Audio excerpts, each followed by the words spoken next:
Então, turma, tudo bom? Vamos então para a parte do nosso material agora, que vai falar sobre os chamados regimes totalitários. Nós temos vários exemplos na história de regimes totalitários. Nós temos a formação desses regimes é característico do período pós-Primeira Guerra Mundial. Lembrando que eu falei no vídeo anterior quando a gente concluiu ali a parte da crise de 29, que a Primeira Guerra Mundial ela foi fruto ali, né, do desejo imperialista, e ela gerou uma série de consequências, trouxe aí uma série de resultados.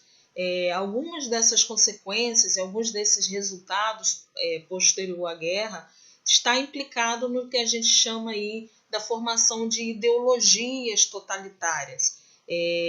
O exemplo claro que nós vamos ver, que é o nazifascismo, ele se auto-intitulou aí regime totalitário de direita. Mas nós temos na história exemplos de regime totalitários de esquerda.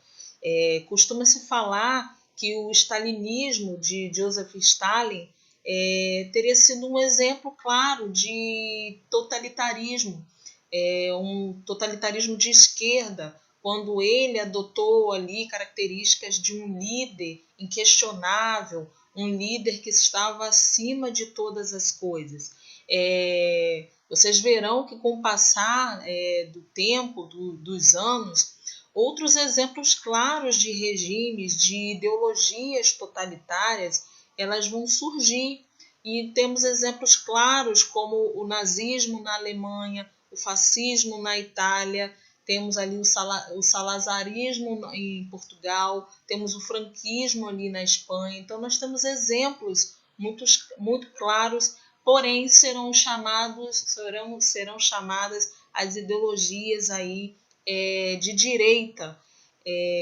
O que nós vamos ver, a base principal nossa aqui, é entender um pouquinho o nazismo, o fascismo, a origem dessas ideologias, o nascimento delas, começando ali, então, no caso do totalitarismo de direita, nascendo ali na Itália, e depois sendo copiado como exemplo aí pela Alemanha, porém divergindo aí em algumas características chaves. Mas para início, para primeiro momento, a gente precisa entender o que são as ideologias. O que é isso, professora? O que é uma ideologia totalitária? O que se define? Que ideia isso traz? Ideologias totalitárias são ideologias que pregam uma política antidemocrática, anticapitalista. No caso específico da ideologia aí de direita, se declaram aí ideologias que pregam um forte extremismo nacionalista, um forte amor exacerbado pela pátria. No caso dessas ideologias, principalmente o nazismo e o fascismo, elas surgiram ali no pós-Primeira Guerra Mundial como ideologias alimentadas por um espírito de revanchismo. Lembrando que a Alemanha foi considerada culpada pela guerra e quando a guerra acabou, nós sabemos bem que o Tratado de Versalhes ele fez o quê? Impôs à Alemanha algumas restrições. O período que vai da Primeira Guerra à Segunda Guerra foi literalmente ali o terreno propício para que essas ideias totalitárias, nacionais, de amor exacerbado pela pátria, de um espírito de vingança, se alimentasse e crescesse, ganhasse um terreno aí e ganhasse uma proporção ao qual ganhou, ao ponto até de gerar a Segunda Guerra Mundial. Então, nós estamos falando aqui não é de uma mera política ou não é de meras ideias quaisquer. Nós estamos falando aqui de um ideal que se denominou totalitário porque ganhou uma máxima, uma força tão grande ao ponto de desejar propagar-se, dominar o mundo, espalhar o grande objetivo, vocês vão ver, principalmente da ideologia nazista, que era de se espalhar, de alcançar o mundo. Até então, inicialmente, era para alcançar somente os povos ali alemães, ali germânicos da Tchecoslováquia, mas depois vocês vão ver como que a ideologia vai ganhar uma proporção tamanha com a figura do Adolf Hitler, e aí vai pregar o que ficou conhecido como o espaço vital, alcançando o mundo. Então, por isso elas são chamadas de ideologias totalitárias, porque elas vão começar aí a ganhar uma máxima tão forte dentro do seu território de origem, ao ponto de começar a se propagar e desejar se espalhar essa ideologia, massificando a ideia de que elas eram a única solução ou as medidas necessárias para se resolver problemas que estavam surgindo. E no caso, principalmente do nazifascismo, criticando ali o socialismo, então eles se pregavam-se ideologias contrárias ao capitalismo, contrária ao socialismo, contrária aí ao ideal do liberalismo, pregando-se antidemocráticos, e vocês vão ver aí outras características as quais eles vão adotar. Então, para começo aí, para a gente analisar o nosso material, nós vamos conhecer hoje o que se compreende como ideologias totalitárias. Nós vamos ver mais claramente as ideias da ideologia totalitária quando a gente entrar especificamente em Segunda Guerra Mundial, mas já é uma breve ideia para vocês. Nós vamos então tratar aí de conhecer um pouquinho sobre o que se denominou aí ideologias que pregavam aí uma expansão total de suas ideias para alcançar aí a todo mundo. Se pregava como ideologia de direita, porque estava em oposição ao socialismo da União Soviética, estava aí em oposição ao capitalismo, principalmente nesse período em que há a crise de 29, então eles se denominavam pregar ideias políticas e econômicas que seriam a solução para os problemas, ou seja, que o capitalismo não é lá essa perfeição toda, que o liberalismo não é essa perfeição toda. Então eles pregavam aí um ideal político-econômico perfeito. E conheceremos nesse primeiro momento, então, as mais famosas ideologias totalitárias, que é o nazismo alemão e o fascismo italiano. Veremos os outros exemplos, comentaremos brevemente sobre eles, como eu já citei, mas o ponto de partida, o objetivo principal é começar então aí falando do fascismo na Itália, porque nasce primeiro o totalitarismo de direita, o italiano, o fascismo, na figura do Benito Mussolini. Cada ideologia dessa precisa ter aí uma representação máxima, ou seja, para dar certo, para funcionar, para essa ideologia propagar-se, é preciso um líder, a figura de um líder carismático, uma personalidade pública que tenha o total domínio, uma presença, seja uma figura aí que chame muita atenção. Então, é necessário. E aí a gente tem, então, na Itália, o Dulce, o Benito Mussolini. A expressão Dulce significa líder. E nós teremos na Alemanha o Führer, ou Führer, que significa líder, que será aí a figura, talvez, do mais emblemáticos aí, líderes totalitários, o Adolf Hitler. Eu conheci uma alemã que ela disse que a pronúncia é Adolf Hitler, mas a gente não fala na alemão, não somos obrigados, então Adolf Hitler para ficar mais fácil. Vamos então, fascismo no poder, começando pelo fascismo na Itália, entendendo o que foi, falando um pouquinho como que surgiu, aconteceu, e depois a gente vai para o nazismo da Alemanha. Então, o fascismo no poder. A formação, então, do fascismo, a gente aprendeu ali, começa... Aí vamos pegar aqui a canetinha para a gente marcar, como a gente já tem feito. Aí lembrando, então, que a gente tem o surgimento dessas ideologias logo após ali a Primeira Guerra Mundial.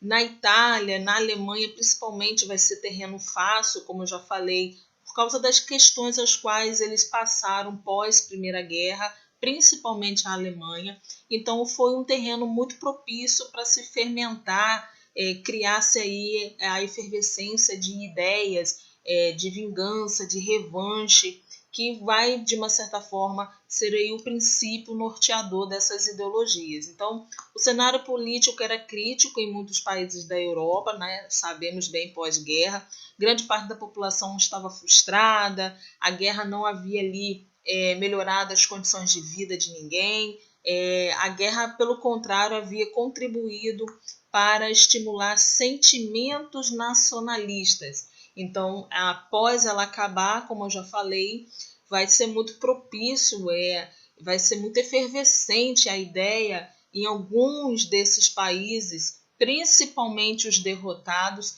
espíritos fortes nacionalistas. Professor, o que é um espírito nacionalista? Vou dar um exemplo claro. Quando é que nós, brasileiros, mais vestimos a camisa do nosso país? Quando que a gente mais tem um amor aí exacerbado, tamanho pela nossa pátria, ao ponto de alguns pintarem as unhas, pintarem o rosto, os cabelos. Não temos o exemplo máximo aí, a Copa do Mundo? Então, sentimento nacionalista é quando a gente manifesta um amor tremendo, profundo pela nossa nação, pela nossa pátria, e vestimos a camisa mesmo. Então, nós temos em determinados períodos da história algumas nações que alimentaram-se, adquiriram, adotaram esse sentimento tamanho pela sua pátria. Porém, sentimento esse que caminhou-se para questões, para lados muito mais negativos do que positivos. Porque vocês vão ver que uma coisa é você ter um amor pela pátria, pela nação, porém de forma contida. Outra coisa é isso perder a linha, perder a mão, se tornar aí uma expressão máxima de exagero e gerar aí ideologias que vão ser extremamente difíceis, duras, e vocês vão ver sobre o que a gente está falando aí. Então, para alguns grupos sociais, nem a ideologia socialista, nem a liberal, que é a capitalista, era capaz, então, de solucionar os graves problemas que a sociedade vivia.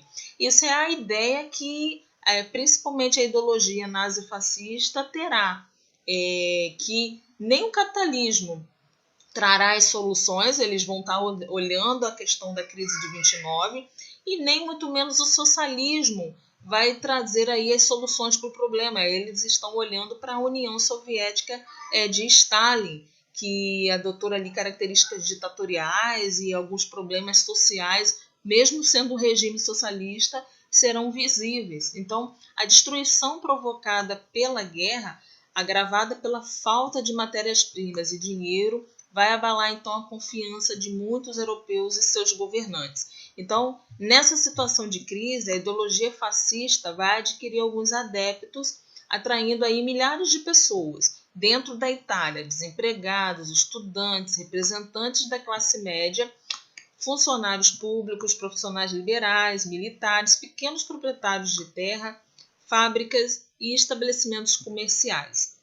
O fascismo, então, vai promover a mobilização da massa e vai receber aí apoio de alguns paramilitares, nacionalistas e da burguesia, porque temiam que o socialismo crescesse. Então, por isso que a gente costuma dizer que o nazifascismo vai se declarar antissocialista, anticapitalista, antiliberal, porque está se pregando contrário a essas outras ideologias que eles chamavam de esquerda, porque o nazifascismo se autodenominava direita.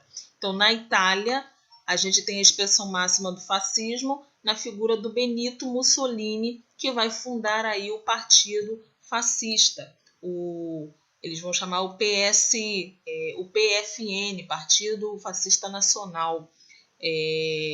Os italianos, então, a gente tem a ascensão do fascismo, como eu já falei, pós ali a Primeira Guerra Mundial, os italianos lutaram ali na Primeira Guerra, mas lembrando que a Itália ficou naquela situação de em cima do muro durante a guerra, ganhou um apelido ali de a nação indefinida, indecisa, porque ficou em cima do muro, e aí a gente percebe, vai vendo ao longo da história da Itália, que mesmo tendo lutado na Primeira Guerra, alguns grupos de italianos, eles se sentiram humilhados pela pequena participação que tiveram na guerra e também pelas restrições que foi imposto pelo Tratado de Versalhes, porque como a Itália inicialmente começou a guerra apoiando a Alemanha, então de uma certa forma sobrou para ela algumas questões por ter tido essa união inicial com a Alemanha. Então ela também teve ali alguns territórios que teve que devolver, sofreu algumas restrições, e aí nesse terreno, olha como que é o terreno propício.